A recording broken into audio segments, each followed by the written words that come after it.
Hello and welcome back to the publishing series. My name is Matthew McGregor, and today I want to talk about something really important. Now, before you publish your app to Apple and Android, of course, you just got your files for actually submitting to Apple and Android. You got your what's called your Android APK file and your iOS IPA file. So you've got those two files now, and we're just about ready to upload them and submit your app to Apple and Android. And before you do that, I want to tell you about a couple key things you should know when it comes to uploading your app and actually getting it approved. So the biggest reason for disapproval, the biggest reason people get their apps disapproved is because they don't comply with one of Apple's main requests. And I talk about this in video 2 of the onboarding series, which I will link somewhere that you can find nearby. I'm definitely recommend going and watching that for all that info, though I really wanted to emphasize in this video about how there needs to be significant content in your app. There can't be like just 4, 5, 6, 7, 8 screens and that's kind of all there is to do in the app. Or it can't be a whole bunch of pages that just simply link out to other websites. If all your app is really just a bunch of links, then Apple and Android will probably disapprove that because it's not a functional app in and of itself. You can, of course, link out to whatever you want outside the app, but there needs to be a significant amount of content that Apple and Android can be like, oh, yeah, this person is going to be, like, their users are going to be using this app on a regular basis. There needs to be some reason for people to use your app on a regular basis, otherwise it's simply going to get disapproved. And so, like, as in a basic example, if you are linking out currently to a bunch of blog articles, you can still do that, but you would definitely want to have like the majority of them or a good number of them inside the app.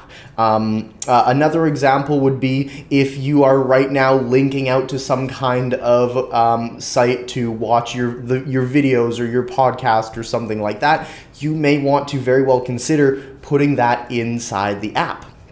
Another example, though, to shift away from links and more to lack of number of screens, is you really want there to be enough to do inside the app. You don't want it to be just, a home page and a series of videos. Otherwise, Apple and Android is going to say, oh, you've only got a couple of screens. Well, like, why don't you just go tell them to watch your YouTube channel? Or why don't you go tell them to, check you out on your website? There needs to be a reason for people to come back on a regular basis. And so having a good amount of stuff to do in the app, for example, you might have, well, at least in our 22 apps app, we have a series of videos, we have a quiz, we have our podcast, we have where people can access kind of like membership content, we have different support articles, we have blogs, resources, all this kind of stuff, but you don't need to necessarily have everything inside your app, but there needs to be some things to do.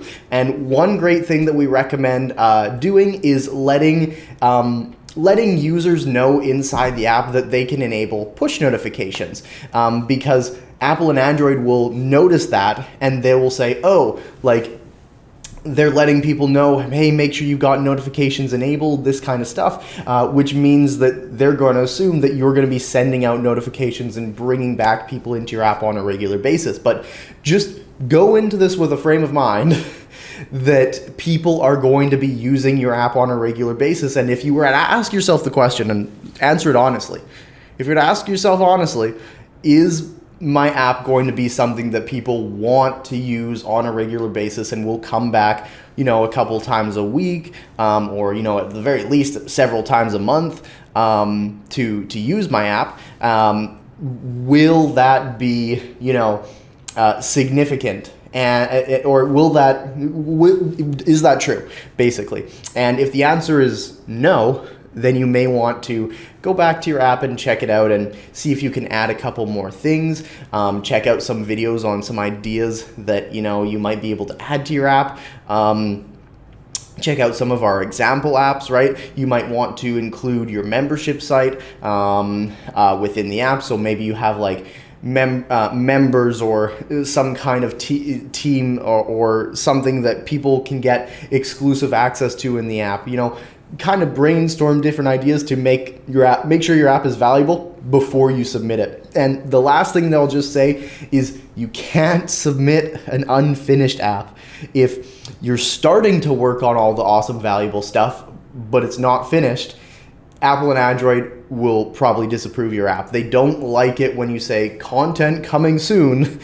They don't like content coming soon. They like where there's at least something there that people can get their hands on. So even if it's 1 or 2 videos, you can say more videos coming soon, but don't put a video page up that just says, hey, there's gonna be videos eventually, because Apple and Android don't like that. So make sure you publish an app that is complete.